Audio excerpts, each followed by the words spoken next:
Ako po si Dr. Benigno Manlapas, isang doktor na ang puso ay nakatuon sa pag-aalaga ng ating mga nakatatanda. Paano kung sabihin ko sa inyo na ang isang pagkain na inaakala ninyong nakakatulong sa inyong pagtulog ay siya palang dahilan kung bakit kayo nagigising ng 2:00 ng madaling araw? Hindi lang isang beses, kundi 2 o minsan pa nga ay 3 beses. O, mahal kong senior, ang iyong mahimbing na gabi ay maaaring tahimik na ninanakaw ng isang gawi na akala mo ay malusog. Bilang isang doktor, nakita ko na ang hindi mabilang na mga senior sa buong Pilipinas na nagdurusa gabi-gabi, hindi dahil sa sakit, kundi dahil sa isang tahimik na pagkakamali sa kanilang hapunan. Mabigat ang pakiramdam ng kanilang mga binti sa umaga, pagod ang kanilang mga mata, at nagtataka sila bakit hindi ako makatulog tulad ng dati. Ngayon, ipapakita ko sa inyo ang 5 mabisang pagkain na makakatulong sa inyo na makatulog ng mahimbing ng hindi na kailangang gumising para umihi ng paulit-ulit. Ang mga ito ay simple, ligtas, at suportado ng agham. At kapag kinain sa tamang oras, maibabalik nila ang regalo ng tuloy-tuloy na pagtulog pagkatapos ng edad na 60. Ngunit bago tayo magsimula, nais kong marinig mula sa inyo. Saan kayo nanonood nito at anong oras na ngayon habang nakikinig kayo? Paki-share po sa comments. At kung pinapahalagahan ninyo ang inyong kalusugan, mag-subscribe po kayo para hindi ninyo mapalampas ang isa pang banayad ngunit nakapagbabago ng buhay na payo na ginawa para lamang sa inyo. Magsimula na tayo. 5 pagkain na sumusuporta sa mahimbing na pagtulog at nagbabawas ng panggabing paghihi pagkatapos ng edad 60. Una, saging, ang banayad na pampakalma ng pantog. Pagkatapos ng edad 60, ang pagtulog ay kadalasang nagiging mas mababaw. Maraming nakatatanda sa buong Pilipinas ang nagigising ng 1 o 2 beses sa gabi hindi dahil sa uminom sila ng masyadong maraming tubig, kundi dahil ang kanilang pantog ay nagiging mas sensitibo at ang katawan ay hindi na kasing relax tulad ng dati.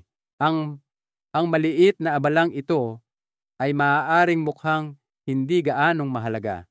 Ngunit, sa paglipas ng panahon, iiwan ka nitong pagod sa umaga, mabigat ang pakiramdam ng iyong mga binti, at ang iyong mga mata ay hindi pa lubusang gising kahit pagkatapos uminom ng kape.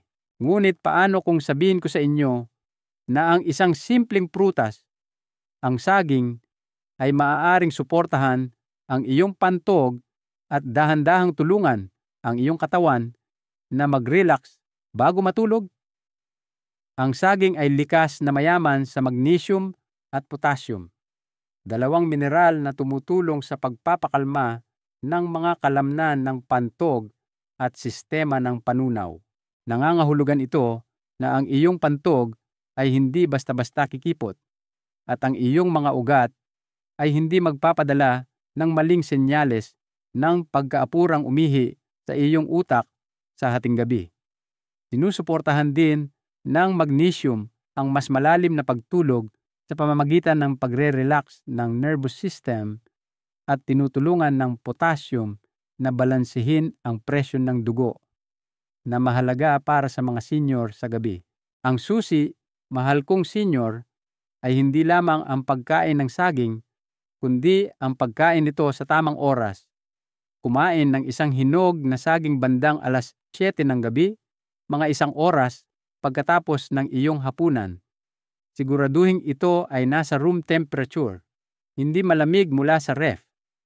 At pakiusap, huwag itong ihalo sa gatas o yogurt. Ang paggawa nito ay maaaring magdulot ng hindi pagkatunaw ng pagkain, pagiging kabagin, o bigat sa tiyan sa gabi. Maraming mga senior tulad ni Aling Celia mula sa Cebu ang nagbahagi na nang simulan niyang kumain ng saging sa bandang hapon, nabawasan ang kanyang panggabing paghihi at mas magaan ang kanyang pakiramdam sa umaga. Ito ay isang maliit na pagbabago, ngunit malaki ang naging pagkakaiba. Kaya kung ang iyong mga gabi ay tila pira-piraso at hindi mapakali, subukan ang simpleng gawin na ito, isang saging, isang beses, tuwing gabi. Minsan, ang sagot sa mas mahusay na pagtulog ay hindi gamot. Ito ay isang prutas na tahimik na naghihintay sa iyong kusina. Pangalawa, buto ng kalabasa. Isang maliit na gawi na sumusuporta sa mahimbing na pagtulog. Pagkatapos ng edad 60, sa mga tahimik na oras ng gabi, maraming mga senior sa buong Pilipinas ang nagigising dahil sa isang pamilyar na abala. Ang pagnanais na pumunta sa banyo. Minsan ito ay isang beses, minsan dalawa, o higit pa. Para sa mga lalaki, lalo na, ito ay maaaring may kaugnayan sa tumatandang prostate. Habang para sa mga kababaihan, ito ay maaaring dahil sa isang sobrang aktibong pantog na mabilis na tumutugon kahit na hindi pa ito puno. At madalas, ang maliit ngunit palagiang abalang ito ay nagsisimulang nakawin ang kagalakan ng malalim at nakapagpapagaling na tulog. Ngunit ang kalikasan sa kanyang tahimik na karunungan ay nag-alok na ng isang bagay na simple. Mga buto ng kalabasa. Ang maliliit na butong ito ay mayaman sa zinc, isang mineral na sumusuporta sa kalusugan ng prostate at tumutulong na bawasan ang bahagyang pamamaga sa urinary tract. Mahusay din itong pinagmumulan ng tryptophan, isang amino acid na sumusuporta sa produksyon ng serotonin at melatonin, ang parehong mga hormone na tumutulong sa atin na maging kalmado, makatulog, at manatiling tulog. Kaya, paano mo dapat isama ang mga ito sa iyong pang-araw-araw na gawain? Kumuha ng 1 hanggang 2 kutsarita ng plain, walang lasa na buto ng kalabasa, hindi maalat, hindi pinirito. Bahagyang i-dry roast ang mga ito sa isang kawali. Walang mantika ang kailangan, banayad na init lamang. Nguyaing mabuti ang mga ito bandang 6:30 ng hapon bilang isang maliit na merienda bago maghahapunan o kasabay ng isang magaan na ginisang gulay.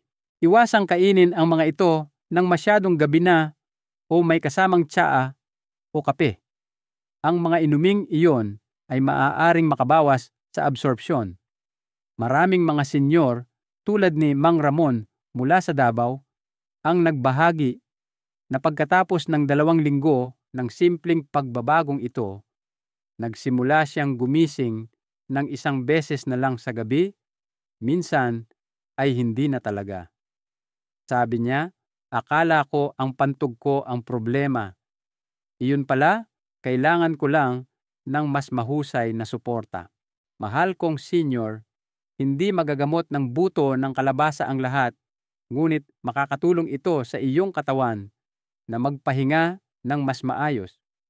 Nag-aalok ito ng lakas ng tahimik, walang side effects, at gumagana ito kasama ng iyong katawan, hindi laban dito. Subukan ito sa loob ng ilang araw at tingnan kung paano magsisimulang magbago ang iyong mga gabi. Minsan, ang pinakamalaking ginhawa ay nagmumula sa pinakamaliit na buto. Pangatlo, gatas na may luyang dilaw. Isang mainit na inumin sa gabi na nagpapaginhawa sa katawan at nagpapakalma sa mga bato. Sa maraming tahanan sa Pilipinas, ang araw ay nagtatapos sa isang tahimik na tasa ng isang bagay na mainit. Para sa ilan, ito ay salabat. Para sa iba, isang baso ng gatas. Ngunit, pagkatapos ng edad 60, hindi lahat ng mainit na inumin ay nakakatulong sa iyong katawan sa paraang inaakala mo, lalo na kung ang iyong mga gabi ay napuputol ng madalas na pag-ihi o hindi mapakaling pagtulog. Ang maling inumin sa maling oras ay maaaring tahimik na makaistorbo sa iyong pamamahinga. Isang banayad na lunas na subok na sa parehong tradisyonal at modernong agham ay ang gatas na may luyang dilaw o turmeric milk. Ang turmeric o luyang dilaw ay kilala sa kanyang malakas na anti-inflammatory properties. Nakakatulong itong paginhawahin ang urinary tract, bawasan ang iritasyon sa mga bato, at pakalmahin din ang bahagyang pananakit at paninigas ng kasukasuan na maaaring makagambala sa pagtulog. Kapag ininom ng maligamgam, hindi mainit, hindi malamig, sinusuportahan din nito ang natural na cooling cycle ng katawan pagkatapos lumubog ang araw. Ngunit ang timing, mahal kong senior, ang nagbibigay ng lahat ng pagkakaiba. Kung iinom ka ng gatas na may luyang dilaw ng masyadong gabi, sabihin na nating 9:00 ng gabi, maaaring tumugon pa rin ang iyong pantog na pipilitin kang gumising ng 2:00 ng madaling araw. Sa halip, ihanda ang iyong turmeric milk bandang 6:40 hanggang 7 ng gabi. Gumamit ng mga 200 mililitro ng maligamgam na gatas. Magdagdag ng kalahating kutsarita ng luyang dilaw at haluing mabuti. Huwag magdagdag ng asukal. Ang asukal ay maaaring magdulot ng pagtaas-baba ng blood sugar at magpataas ng panggabing pag-ihi. Kung kinakailangan, ang isang kurot ng paminta ay maaaring mapabuti ang absorpsyon ng turmeric. Ibinahagi ni Aling Corazon mula sa Baguio. Sa loob ng maraming taon, mayroon akong sakit sa aking mga tuhod at hindi magandang tulog. Ngunit, pagkatapos uminom ng gatas na may luyang dilaw ng maaga sa gabi, mas magaan ang pakiramdam ng aking mga binti at nakakatulog ako ng 5 hanggang 6 na oras nang hindi nagigising. Kaya, kung naghahanap ka ng isang bagay na mainit bago matulog, iwasan ang huling gabing tsaa. Subukan ito sa halip. Simple, sinauna, at lubos na nakapagpapaginhawa. Minsan ang paggaling ay hindi nagmumula sa isang bagay na bago. Ito ay nagmumula sa isang bagay na alam na ng iyong lola. Pang-apat, papaya. Isang magaan na prutas na nagbabawas ng pressure at sumusuporta sa mahimbing na pagtulog. Pagkatapos ng isang tiyak na edad, kahit isang maliit na abala sa tiyan ay maaaring makagambala sa buong gabi. Para sa maraming nakatatanda, ang pagiging kabagin o bigat sa tiyan ay tahimik na naglalagay ng pressure sa pantog. At kapag ang pressure na iyon ay namuo, ang pantog ay nagpapadala ng maling senyales. Gumising ka, may isang bagay na puno, ngunit kung minsan, walang tunay na pangangailangan na umihi. Isang nalilitong katawan lamang na humihingi ng ginhawa. Isang banayad na paraan upang mabawasan ang panggabing pressure na ito ay sa pamamagitan ng pagkain ng papaya. Ang malambot na kulay kahel na prutas na ito ay madaling tunawin, mababa sa tubig, at nakapagpapakalma sa sistema ng panunaw. Naglalaman ito ng isang natural na enzyme na tinatawag na papain, na mas mabilis na tumutunaw ng pagkain at pumipigil sa pagbuo ng gas. Kapag magaan ang tiyan, hindi gaanong nararamdaman ng pantog ang pressure at nangangahulugan iyon ng mas kaunting mga pagkaantala sa hating gabi. Ngayon, ang tanong ay, kailan mo dapat kainin ang papaya at gaano karami? Kumuha ng 2 maliliit na hiwa, hinog ngunit hindi sobrang hinog, at kainin ang mga ito mga 1 oras pagkatapos ng hapunan. Kung ang iyong hapunan ay 6:30 ng hapon, maaaring kainin ang papaya bandang 7:30 o 7:45. Huwag magdagdag ng asin, pampalasa, o lemon. Kainin lamang ito ng plain sa room temperature. Iwasang ihalo ito sa yogurt o gatas na maaaring magdulot ng fermentation at paggabag sa mga matatanda. Sinabi sa akin ni Mang Nestor mula sa Iloilo, sa loob ng maraming buwan, naramdaman kong humihina ang aking pantog, ngunit nang magdagdag ako ng papaya pagkatapos ng hapunan, naging mas mahimbing ang aking pagtulog. Ibinahagi rin niya kung paano bumuti ang kanyang panunaw at hindi na siya nagigising na may mabigat na tiyan. Kaya mahal kong senior, huwag baliwalain ang sinusubukang sabihin ng iyong tiyan. Minsan, ang sikreto sa mas mahusay na pagtulog ay nasa iyong panunaw, hindi lamang sa iyong pantog. Ang isang magaan na tiyan ay nangangahulugan ng isang kalmadong katawan, at ang isang kalmadong katawan ay malugod na tumatanggap ng malalim at tuloy-tuloy na pahinga. Hayaan ang papaya na maging iyong tahimik na katulong. Simple, banayad, at puno ng pag-aalaga. Panglima, ibinabad na fenugreek seeds, isang tahimik na lunas upang ayusin ang panggabing pag-ihi. Pagkatapos ng edad 60, bawat gabi habang ang mundo ay tumatahimik, maraming mga senior ang nananatiling gising, hindi dahil sa ingay o panaginip, kundi dahil sa paulit-ulit na pagnanais na pumunta sa banyo. Maaari kang magising ng isang beses, pagkatapos ay muli ng 3:00 ng madaling araw, at kung minsan kahit bago pa sumikat ang araw. Ito ay maaaring mukhang isang natural na bahagi ng pagtanda, ngunit sa maraming kaso, ito ay ang iyong katawan na humihingi ng banayad na tulong. Ang isa sa mga tulong na iyon ay matatagpuan sa isang simpleng sangkap sa kusina, ang fenugreek seeds. Ang maliliit na gintong butong ito ay nagtataglay ng malakas na anti-inflammatory properties na tumutulong na bawasan ang tahimik na pamamaga sa urinary tract at pakalmahin ang iritasyon na hindi kinakailangang gumigising sa iyo. Tumutulong din ang mga ito sa pagbalanse ng mga antas ng blood sugar na maaaring tahimik na mag-trigger ng mas maraming produksyon ng ihi sa gabi. At para sa mga senior na nagdurusa sa water retention sa mga binti, nakakatulong din ang fenugreek na pag-aanin iyon, kaya't ang iyong mga bato ay may mas kaunting likido na kailangang asikasuhin pagkatapos mong humiga. Ang paraan ay simple at kahit sino ay maaaring gawin ito. Kumuha ng isang kutsarita ng fenugreek seeds, banlawan ang mga ito ng dahan-dahan, at ibabad sa kalahating baso ng maligamgam na tubig sa loob ng 4 hanggang 6 na oras. Pagsapit ng gabi, bandang 7:30 o 7:40 ng gabi, higupin ang tubig ng dahan-dahan sa maliliit na halaga, hindi lahat ng sabay-sabay. Hindi mo kailangang nguyain o lunukin ang mga buto. Kung mahina ang iyong panunaw, ang tubig lamang ay sapat na.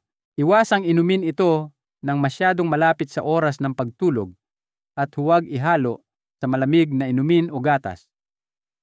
Minsang ibinahagi ni Tia Susan mula sa Batangas, nagigising ako ng 3 beses bawat gabi. Pagkatapos ng 2 linggo ng ibinabad na tubig ng fenugreek, ngayon ay mahimbing na akong natutulog sa loob ng 6 na buong oras. Sabi niya, parang nahanap muli ng kanyang katawan ang ritmo nito, hindi sa pamamagitan ng mga tableta, kundi sa pamamagitan ng tradisyon. Kaya mahal kong senior, kung ang iyong mga gabi ay tila pira-piraso at ang iyong mga umaga ay mabigat, subukang idagdag ang isang maliit na pagbabagong ito. Dahil minsan, ang tunay na kailangan ng iyong pantog ay hindi gamot, kundi ang tahimik na karunungan ng isang bagay na pinagkakatiwalaan na ng iyong lola.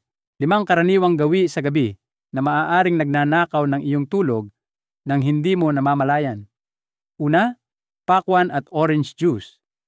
Masyadong maraming tubig at asido bago matulog. Maraming tao ang nasisiyahan sa pakwan o isang baso ng orange juice pagkatapos ng hapunan sa pag-aakalang ito ay magaan at nakaka-hydrate. Ngunit pareho silang mataas sa nilalaman ng tubig at natural na mga asido. Ang kombinasyong ito ay naglalagay ng pressure sa iyong pantog at nakakairita sa lining nito. Ang resulta, mas maraming senyales para umihi kahit na hindi puno ang pantog. Ang pakwan ay masyadong mabilis na nagpapalamig sa katawan na maaaring magpataas ng pag-ihi sa gabi. At ang orange juice ay nagpapababa ng pH ng iyong ihi na ginagawa itong mas acidic na hindi gusto ng mga tumatandang pantog. Kung gusto mo ang mga prutas na ito, kainin ang mga ito sa unang bahagi ng araw, hindi pagkatapos lumubog ang araw. Ang isang pagbabagong ito ay maaaring makabawas sa mga pagbisita sa banyo sa gabi sa loob lamang ng ilang araw. Pangalawa, malamig na gatas o salabat pagkatapos ng 8:00 ng gabi.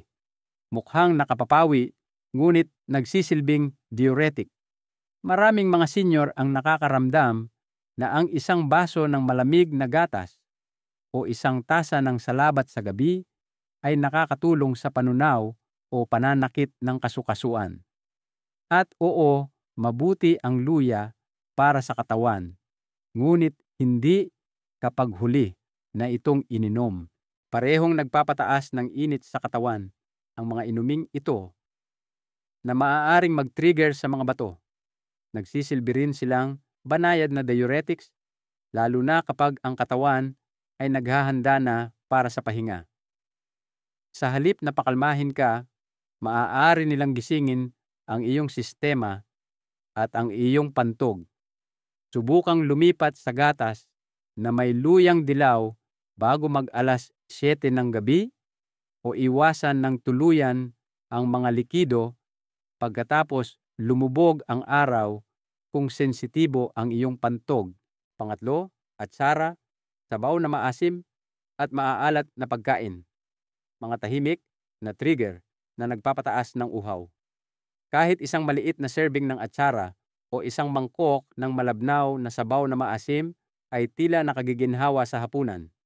Ngunit ang maaalat at maasim na pagkain ay nagpapataas ng pangangailangan ng iyong katawan sa tubig. Pinasisigla nila ang uhaw at di nagtatagal ay umiinom ka na ng 1 o 2 buong baso pagkatapos ng hapunan. At ang tubig na iyon, mahal kong senior, ang nagiging dahilan kung bakit ka nagigising sa gabi. Hindi sa masama ang sabaw o atsara, ngunit mas mainam na kainin ang mga ito sa tanghalian sa halip na sa hapunan, lalo na kung nakakaranas ka na ng sirang tulog. Pang-apat, mga prutas pagkatapos mismo ng pagkain. Isang pagkakamali sa fermentation na lumilikha ng gas at pressure. Sa maraming tahanan, karaniwan ng kumain ng prutas kaagad pagkatapos ng hapunan. Siguro isang saging, marahil ilang papaya o isang pinaghalong salad ng pipino at kamatis. Ngunit mas mabilis matunaw ang mga prutas kaysa sa kanin, monggo o ginisang gulay.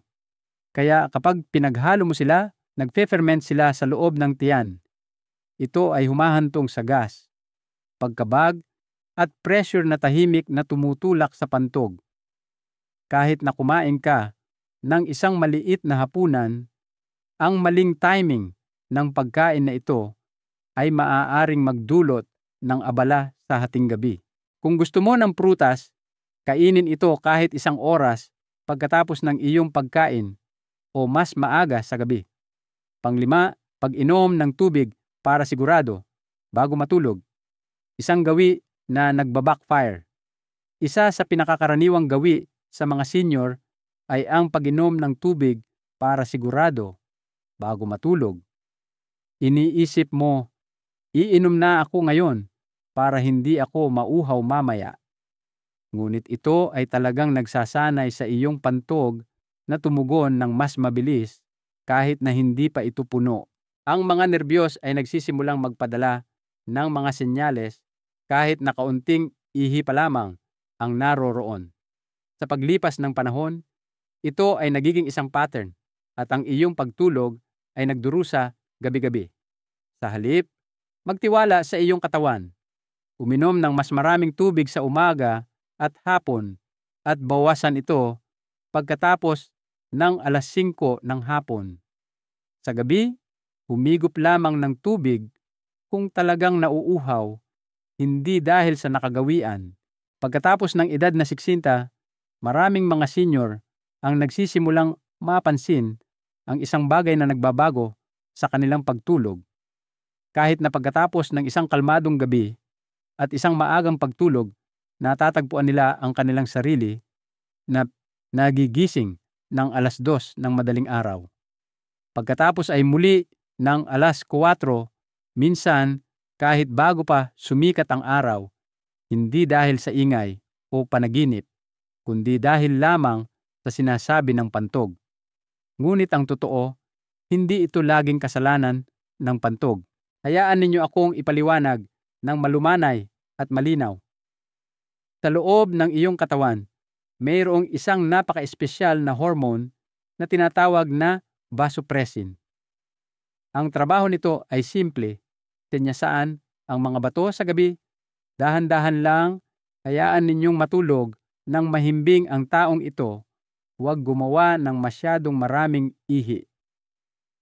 Ngunit pagkatapos ng edad 60, ang ating katawan ay nagsisimulang gumawa ng mas kaunting vasopressin, lalo na sa panahon ng pagtulog.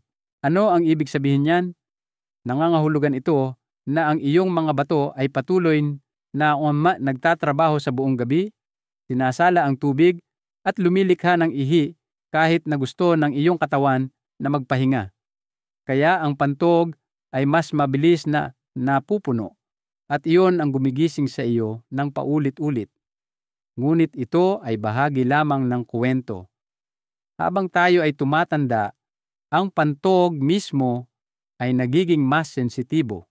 Sa mga mas batang taon, ang iyong pantog ay maaaring maglaman ng 100 o kahit 500 million ng ihi bago magpadala ng senyales. Ngunit pagkatapos ng 60, maaari itong mag-alarma kahit na may 150 ml lamang sa loob. Yan ay halos kalahati lamang ng isang baso. Ngayon, isipin na nangyayari ito habang ikaw ay nasa malalim na pagtulog. Ang iyong utak ay tumatanggap ng senyales, oras na para gumising. Ngunit, ang katawan ay hindi handa. Ang mga binti ay pagod pa rin at ang susunod na araw ay nagsisimula sa isang mabigat na ulo, isang tuyong lalamunan, at isang hindi mapakaling isipan. At kung sa nakagawian ay kumakain ka ng hapunan ng gabi na, marahil pagkatapos ng 8:00 ng gabi at kasama ang mga pagkaing matubig tulad ng sinigang, sopas, o umiinom ng isang buong baso ng tubig kasama ang iyong mga tableta, kung gayon ang bigat sa iyong mga bato ay lalo pang tumataas sa panahong dapat silang magpapahinga. Maraming mga senior din ang nasisiyahan sa isang mainit na salabat o gatas na may luyang dilaw sa 9:00 ng gabi. Sa pag-aakalang ito ay magpapakalma sa katawan. At oo, ginagawa nga nito. Ngunit ang likido ay tahimik na naglalakbay patungo sa pantog at pagsapit ng hating gabi o 2:00 ng madaling araw, bumabalik ang pagnanais na umihi. Hayaan ninyong ikwento ko sa inyo ang tungkol kay Mang Lito mula sa Maynila. Siya ay 78 taong gulang at isang retiradong punong guro ng paaralan. Dati siyang kumakain ng hapunan ng 9:00, may fruit salad ng 10:00 at humihigop ng tubig tuwing kalahating oras hanggang sa oras ng pagtulog. Naniniwala siyang siya ay nagiging malusog, ngunit siya ay nagigising ng 3 hanggang 4 na beses bawat gabi. At dahan-dahan, nagsimula siyang matakot sa pagtulog. Pagkatapos ng isang simpleng pagbabago, hapunan sa 6:30 ng hapon, mas kaunting likido pagkatapos ng 7:00 at walang prutas sa gabi, bumuti ang kanyang pagtulog sa loob lamang ng 1 linggo. Ngayon ay nagigising na lamang siya ng 1 beses, minsan ay hindi na talaga. At sabi niya, wala akong ideya na ang aking mga gawi ay nakakalito sa aking sariling katawan. Kaya, mahal kong senyor, hindi ito kasalanan mo. Ang iyong katawan ay simpleng humihingi ng kabaitan para sa pahinga sa tamang oras. Sa pamamagitan ng pag-unawa kung paano gumagana ang iyong mga hormone, pantog at bato pagkatapos ng siksinta, maaari mong dahan-dahang ibigay sa iyong katawan ang tunay na kailangan nito: kapayapaan, ritmo, at malalim na pahinga. At ang magandang balita ay, hindi pa huli ang lahat para magbago. Isang maliit na pagbabago ngayon ay maaaring magbigay sa iyo ng maraming tahimik na gabi sa hinaharap. Kailan kakain? Ano ang kakainin? Isang simpleng gabay sa gabi para sa mahimbing na pagtulog. Pagkatapos ng siksig, maraming mga senior sa buong Pilipinas ang naniniwala na hanggat kumakain ka ng magaan na pagkain, hindi mahalaga kung anong oras mo ito kakainin. Ngunit pagkatapos ng edad na 60, ang paniniwalang iyon ay tahimik na nagsisimulang masira. Maaari kang kumakain ng masustansyang pagkain, simpleng munggo, malambot na kanin, maligamgam na gatas, at nasisira pa rin ang iyong tulog sa 2:00 ng madaling araw. Ang totoo, hindi lang ito tungkol sa kung ano ang kinakain mo. Ito ay tungkol din sa kung kailan at paano. Ang oras ng iyong hapunan ay maaaring tahimik na nagpapasya kung ilang oras ng malalim na pagtulog ang tunay na nakukuha ng iyong katawan. Ang mga eksperto at tradisyonal na karunungan ng Pilipino ay parehong sumasang-ayon na ang hapunan ay dapat kainin bago mag-7:00 ng gabi. Bakit? Dahil pagkatapos lumubog ang araw, ang apoy ng panunaw o digestive fire ng katawan ay nagsisimulang bumagal. Bumagal ang iyong metabolismo. Ang iyong pantog ay nagiging mas sensitibo at ang mga bato ay naghahanda para sa pahinga. Kung kumain ka ng masyadong gabi, kahit na ito ay isang magaan na pagkain, abala pa rin ang iyong katawan sa pagproseso ng pagkain habang sinusubukan mong matulog. At ang isang abalang tiyan ay nangangahulugan ng mas maraming pressure sa pantog, mas maraming gas sa tiyan, at mas maraming pagkakataon na magising. Kaya ano ang pinakamahusay na uri ng hapunan para sa mapayapang pagtulog? Pumili ng mga tuyo, mababa sa likidong pagkain na madaling tunawin. Halimbawa, malambot na kanin na may ginisang gulay, bahagyang piniritong isda, o plain na lugaw na walang labis na sabaw. Iwasan ang mga sopas at mga pagkaing may maraming sabaw. Maaaring malusog ang mga ito, ngunit sa gabi ay tahimik nilang pinupuno ang pantog. Ngayon, maaari kang magtanong, ngunit paano kung magutom akong muli mamaya sa gabi? Iyan ay ganap na natural. Sa kasong iyon, maaari kang kumain ng isa sa mga banayad na pagkain mula sa aming naunang listahan. Siguro isang saging sa 7:00 ng gabi, isang hiwa ng papaya sa 7:45, o isang kutsara ng sinangag na buto ng kalabasa. Ang mga pagkaing ito ay hindi mag-o-overload sa iyong sistema o mag-uudyok sa paghihi. Sa halip, sinusuportahan nila ang ritmo ng iyong katawan. Isa pang alalahanin na ibinabahagi ng maraming senyor ay tungkol sa pag-inom ng gamot sa gabi. O ang ilang mga tableta ay kailangang inumin pagkatapos ng hapunan o bago mismo matulog. Sa mga kasong iyon, inumin ang iyong gamot na may ilang higop lamang ng maligamgam na tubig, hindi isang buong baso. Ang maligamgam na tubig ay nagpapaginhawa sa tiyan at umiiwas sa hindi kinakailangang pag-ipon ng likido. Magtanong din sa iyong doktor. Ang ilang mga gamot ay maaaring ilipat sa mas maagang oras kung ang pagtulog ay naaabala. Hayaan ninyong ibahagi ko ang kwento ni Aling Luz, isang 72 taong gulang mula sa Quezon City. Siya ay nagigising ng 3 beses bawat gabi sa loob ng mahigit 1 taon. Itinigil na niya ang pag-inom ng tubig pagkatapos ng 8:00 ng gabi, itinigil ang pagkain ng prutas, at binawasan pa ang kanyang asin.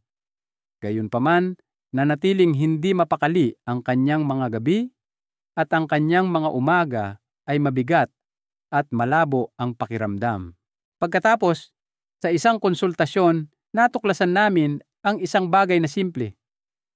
Kumakain siya ng hapunan ng Otto Forte Fim ng gabi, madalas pagkatapos tapusin ang mga panggabing panalangin at tulungan ang kanyang anak sa kusina. Nang ilipat niya ang kanyang hapunan sa X-30 ng gabi at itinigil ang pagkain ng anuman pagkatapos ng 7:30, sa loob ng 3 araw, nakatulog siya ng 6 na buong oras nang walang pagkaantala. Hindi siya makapaniwala. Walang bagong gamot, walang supplement, isang pagbabago lamang sa orasan at sa plato. Ngayon, bawat gabi ay kumakain siya ng maaga, tahimik na umuupo sa loob ng 20 minuto. Pagkatapos ay naglalakad ng dahan-dahan sa loob ng bahay o nakikinig sa mga awiting pansimbahan bago matulog. Sabi niya, "Hindi ko alam na ang pagkain ay may oras. Ngayon ay tinatrato ko ito tulad ng isang kaibigan na dumarating sa tamang oras, hindi huli." Kaya mahal kong senior, kung ang iyong mga gabi ay tila pira-piraso at ang iyong mga araw ay mabigat, tingnan hindi lamang ang iyong pagkain, kundi ang iyong oras ng pagkain. Alam pa rin ng iyong katawan kung paano matulog ng mahimbing. Kailangan lang nito ang iyong suporta upang sundin ang ritmo ng kalikasan simula sa iyong plato ng hapunan. Mahal kong senior, ang iyong katawan pagkatapos ng 60 ay hindi humihingi ng sobra. Hindi nito kailangan ng masasarap na pagkain, mabibigat na pagkain, o mga magagarang supplement. Isang bagay lang ang hinihiling nito, respeto. Respeto sa anyo ng tamang oras, kabaitan, at maliliit na gawi na nakikinig sa tahimik na pangangailangan ng iyong katawan. Dahil sa yugtong ito ng buhay, ang kalusugan ay hindi nagmumula sa karamihan. Ito ay nagmumula sa paggawa ng tama at paggawa nito ng may pag-iingat. Nakita ninyo ngayon kung paano kahit ang mga simpleng pagkain, kapag kinain sa tamang oras, ay maaaring magdulot ng malaking pagkakaiba. Isang saging sa 7:00 ng gabi na nagpapakalma sa pantog sa pamamagitan ng potassium at magnesium nito. Sinangag na buto ng kalabasa sa 6:30 ng gabi, sumusuporta sa iyong prostate at sa iyong mga sleep hormone. Isang maligamgam na baso ng gatas na may luyang dilaw bago mag-7 ng gabi, nagpapaginhawa sa mga bato at kasukasuan pagkatapos ng isang mahabang araw. 2 malambot na hiwa ng papaya 1 oras pagkatapos ng hapunan, nagbabawas ng pressure sa tiyan at tumutulong sa iyong pantog na mag-relax. At ang ibinabad na tubig ng fenugreek na dahan-dahang hinihigop bago mag-8 ng gabi, binabalanse ang iyong sistema nang walang anumang gamot. Wala sa mga ito ang bihira. Lahat sila ay bahagi ng mga kusinang Pilipino, pinagkakatiwalaan ng mga ina, mga lola, at ngayon ay muling natutuklasan ng agham. Ngunit ang mahika ay wala lamang sa pagkain. ito ay nasa tamang oras sa pakikinig sa ritmo ng iyong katawan sa gabi. Dahil ang iyong panunaw, pantog, at pagtulog ay lahat bahagi ng isang magandang natural na sistema. At kapag nakaayon ka sa sistemang iyon, nagsisimulang magpahinga ang iyong katawan. Hindi mula sa puwersa, kundi mula sa kapayapaan. Ang mahalagang aral dito ay ang pakikinig sa ating katawan. Ito ay may sariling karunungan at ritmo, at ang pagrespeto dito sa pamamagitan ng maliliit at tamang gawi ay mas mabisa pa kaysa sa anumang komplikadong lunas. Ngayon, tatanungin ko kayo, handa na ba kayong subukan ang isang maliit na pagbabago simula ngayong gabi? Kung oo, i-type ang salitang pag-asa sa mga komento sa ibaba. Ipaalam ninyo sa amin na binibigyan ninyo ang inyong katawan ng kaunti pang pangangalaga, kaunti pang pansin. Ang salitang pag-asa na iyon ay maaaring magbigay ng inspirasyon sa iba na tahimik ding nakikipaglaban tulad ninyo. At kung nahanap ninyo na nakakatulong ang impormasyong ito, mangyaring ibahagi ito sa isang kaibigan, isang kapitbahay, o isang mahal sa buhay. Hindi natin alam kung sino ang maaaring mangailangan nito. Huwag din kalimutang mag-subscribe sa channel na ito at pindutin ang bell icon upang bawat linggo ay makatanggap kayo ng maliliit ngunit mabisang mga payo na ginawa ng may pagmamahal, lalo na para sa mga senior na tulad ninyo. Ang inyong edad ay hindi ang inyong kahinaan. Ito ay ang inyong karunungan. At kapag ang karunungan na iyon ay isinama sa simpleng pagkilos, kahit isang maliit na hakbang ay maaaring magdulot ng isang payapang gabi at isang mas magaan na umaga. Gawin ang hakbang na iyon ngayon. Magpapasalamat ang iyong katawan.